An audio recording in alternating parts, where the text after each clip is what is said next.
In this video, I'll first show some building tips, then I'll walk you through how to make the robot, and at the end, I'll show you how to troubleshoot some common issues. Okay, let's start with a few tips. If you ever have trouble fitting any two pieces together, you can rub some candle wax on the outside edges of the piece being inserted or on the inside edges of the other piece. This helps because when the wood pieces are being cut by the laser, the glue that holds the plywood together melts and gets on the outside edges of the wood.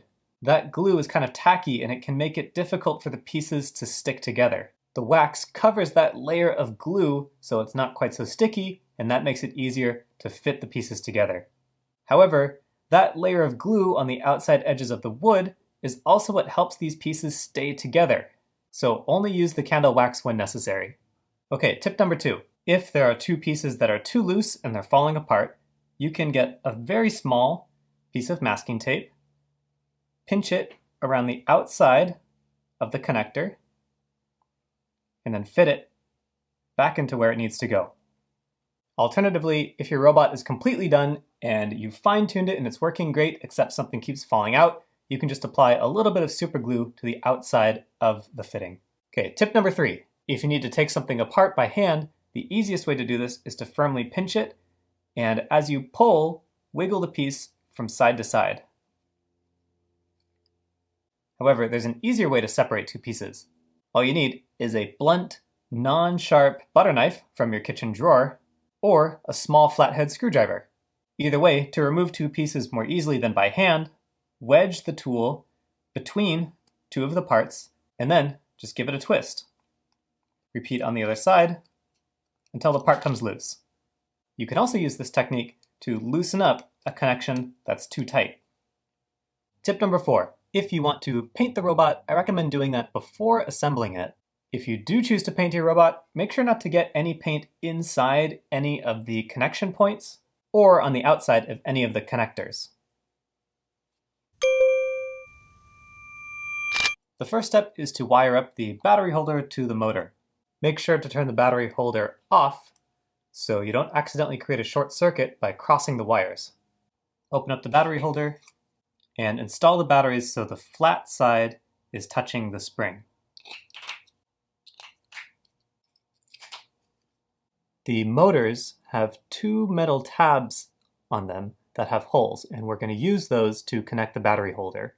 Take one of the wires, put it through the hole on either of the tabs, fold the wire, and then twist it as many times as you can. When you're twisting the wires, avoid pinching and twisting the metal tab on the motor. If you do that, it might break off. Repeat with the other wire. Through the hole, fold it in half, and then twist it as many times as you can. In the end, it should look something like this. Give it a light tug and make sure that the connections are strong. It doesn't matter where the red and black wires are connected. Turn it on and make sure that it works. The next step is to put the motor inside of the robot, and to do that we're going to use these 4 rectangular pieces. These 2 are for the sides, this one is for the front, and this one is for the back. Start by putting the side piece on the motor like this, so the motor shaft is poking through this hole. Turn on the motor, and notice which way it's turning. Imagine if this was a wheel, it would be driving the robot in this direction. So that means that this is going to be the front of the robot.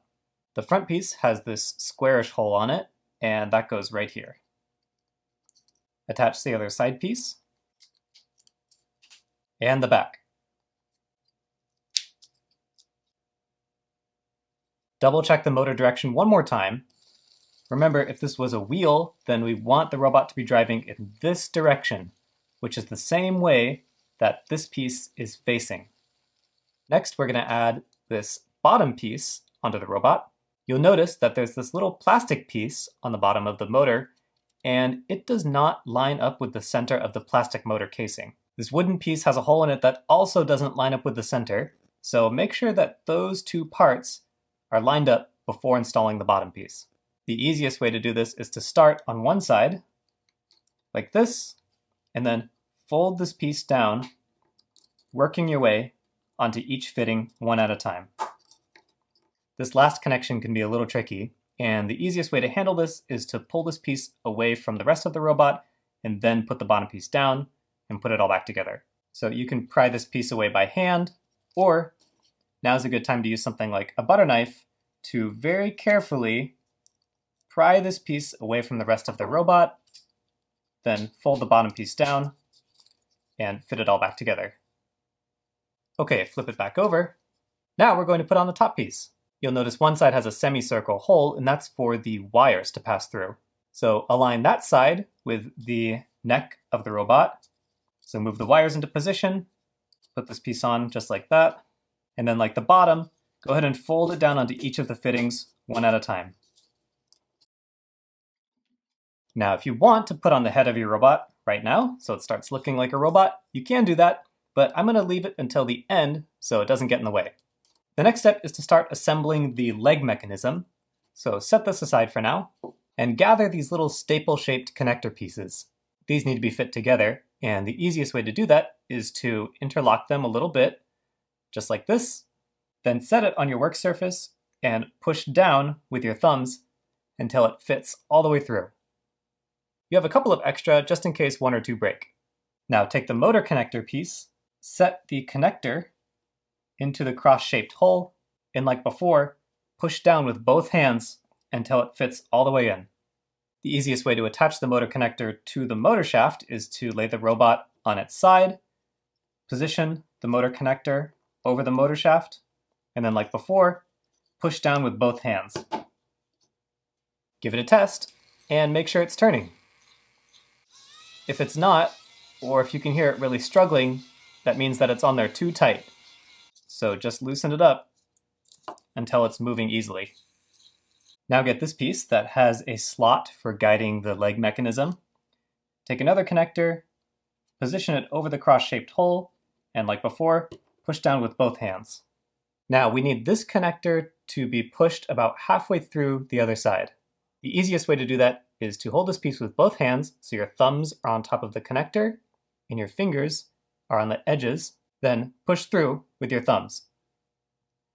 If that's too challenging, this is a good time to use your wax to rub on the outside edges of the wood piece like that to make this fit a little bit easier.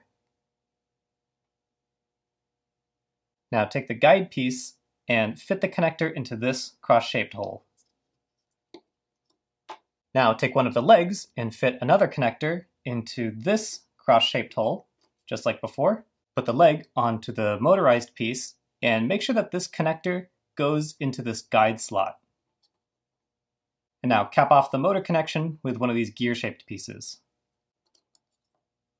Test it out. If it's not working, don't worry. At the end of this video, I'll show you how to troubleshoot some common issues. Now, you'll repeat on the other side, but with one important difference. The next motor connector needs to be in opposition to the first one. In other words, if the first motor connector is pointing to the front of the robot like this, then the next motor connector needs to be pointing toward the back like this. Having the motor connectors move in opposition to each other is what allows the robot to take steps. So here's a quick recap of the steps. This connector piece goes into the motor connector, push down with both hands. This gets attached to the motor shaft, making sure it's not too tight. Attach another connector piece right here. Push down with both hands at first, then push that connector halfway through and use the wax if necessary. Attach the guide piece right here. Fit a connector onto the leg, and put the leg onto the motor connector. And lastly, cap that off with one of the gear pieces. The next step is to add the feet. Take one of the foot pieces and attach it to the bottom of the leg. Make sure that the long part is facing toward the center of the robot. The easiest way to get the foot fully inserted into the bottom of the leg is to put it on your work surface like this, firmly grasp the leg, and push down on it. Repeat on the other side and try it out. The next step is to attach these rubber bands to the feet, and this will give the robot traction so it can move forward on smooth surfaces. The feet have these little notches in them, and that's where the rubber bands are going to go. Hook the rubber band into one notch, pull it under the foot so it catches under the leg, and then hook it onto the other notch, just like that. and repeat for the other foot. Now add the robot arms to this connector. For this part, do not put the robot on its side and push down, because if you do, you might press the opposite connector further into the robot body, which you don't want. Instead, get the arm in position, making sure that the hand is facing toward the front of the robot. Then, while grasping the whole robot, use your thumbs to carefully wiggle the arm into position. Okay, we're done building the robot, so now's a good time to add the head on, and we can set this guy aside. Next, we're going to use these pieces to build the cart. So starting with one of the side pieces, insert the corner of this tab into this slot right there. Then, using your hand, press on the side piece and rotate it until it fits into that slot, and then work onto the next fitting right there.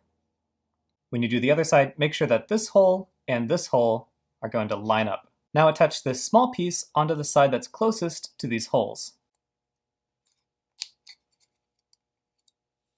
And now attach this piece to the remaining side. When you're attaching this piece, make sure that the handles are on the opposite side of the cart as these holes. To make the cart wheels, take these two hairpin pieces and carefully interlock them, like this. Now fit this axle into one of the wheels. And before putting this together, I recommend taking your wax and rubbing it on the inside of these holes. This is going to reduce friction, which will make it more likely for the wheels to turn, especially if the robot is on a very smooth surface. Now put the axle through both of the holes and fit the wheel onto the other side. Okay, we're ready to put it all together. Working one at a time, carefully attach the handle to the robot's hands.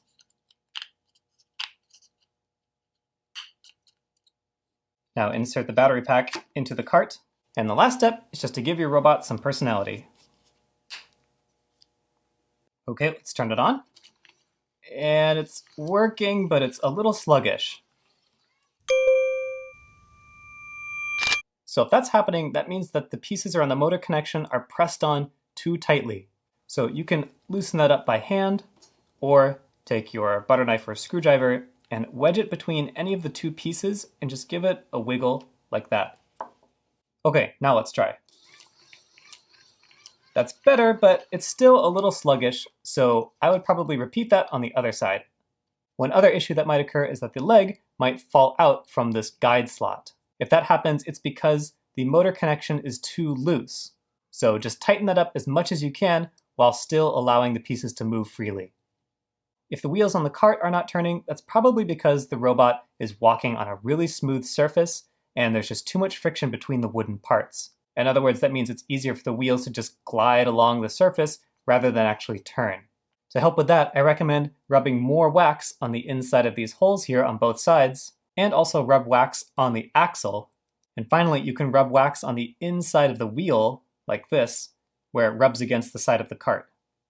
Those things will help reduce friction and make it more likely that these wheels will spin on a smooth surface. All right, that's it.